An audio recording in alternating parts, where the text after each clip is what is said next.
Hey guys, welcome back to the channel. Today this is a little different. Actually had a friend give me this ski I don't know how long it's been sitting for a while, but he hooked the battery cables up backwards and never could get it to do anything.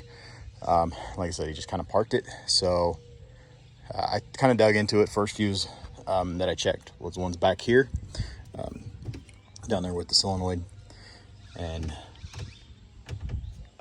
basically where your power comes in. That fuse is good. So if you guys have one of these, you come up to the front, there's a box that sits right in here. I've already got it pulled out here. This is where your ECM or your computer module, all this stuff is located. Rectifier or regulator, whatever you want to call it all. It's in here. So this one actually, this back fuse here, this little 5 was blown. So I'm gonna go replace this. The spare is missing. I thought maybe it was in here. So I'm gonna go ahead and replace this, put it back together, see if the thing will crank over, and then we'll go from there. All right guys, I've got the fuse swapped out already. I've actually already cranked this up and it fired right up. I had to change the plugs. Plugs were pretty fouled out, but we'll go ahead and crank it real quick.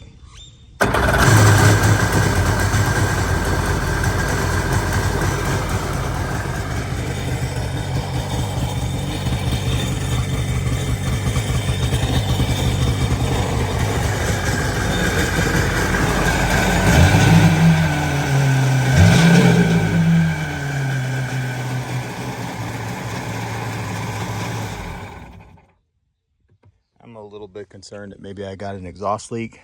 Looked like there was some water still in the ski, so I'm kind of wondering if I don't have a one of the freeze plugs or something down on the bottom of the pipe over there that maybe froze or blown out. So I don't think it's in the clear yet. I'm gonna get my garden hose and get hooked up to this, and yeah, we'll kind of see what it does. But it does run. Sounds fairly decent. He had shut the fuel off, so yeah, the carbs actually rev out decent and everything. Just I don't really want to piss off the neighbors either. So, but yeah, so I'll probably get a garden hose hook up to this because I really think I've got probably something going on with the exhaust, the way it sounds. But outside of that, yeah, it'll be interesting to see what it does if I throw it in the water. So yeah, I'll keep you guys updated. I'll probably cut back here in just a little bit. Maybe if I get a garden hose hooked up to it today. Thanks, bye.